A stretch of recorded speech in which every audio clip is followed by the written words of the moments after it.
What's your conversation with a player like that after the game, or even with his family? Because I'm sure his agent is talking to him today or after the game of what's going on. Well, actually, it starts when if you're in the stadium, you're in the stands or in a box or somewhere.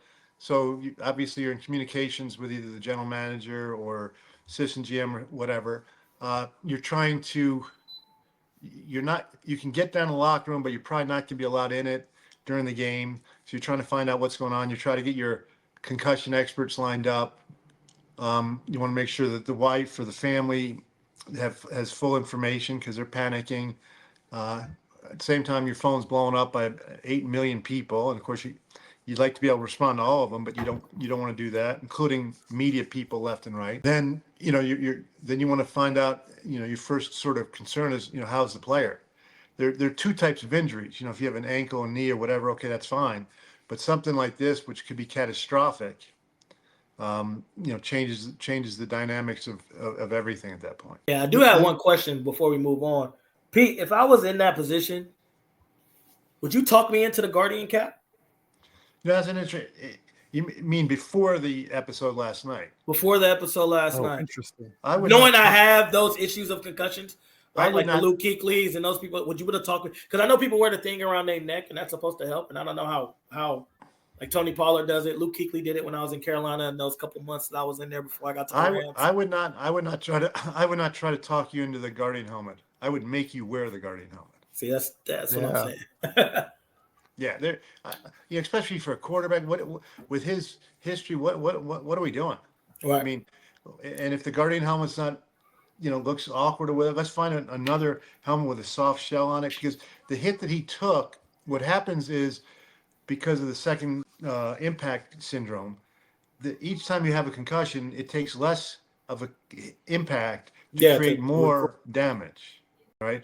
The same sort of nerves and fluids that go into the neck go into the brain.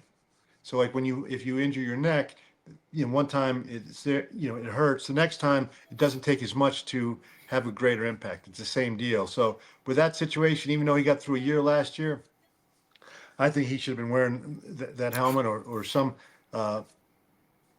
semblance of it. Come up with something maybe less.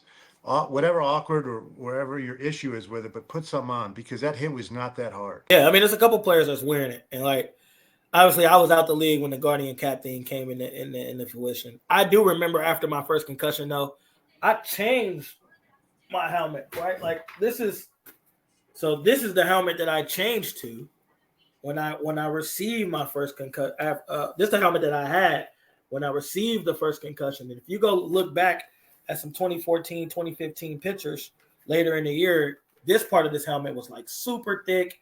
The pads on the inside was different. It's crazy I had this helmet sitting here.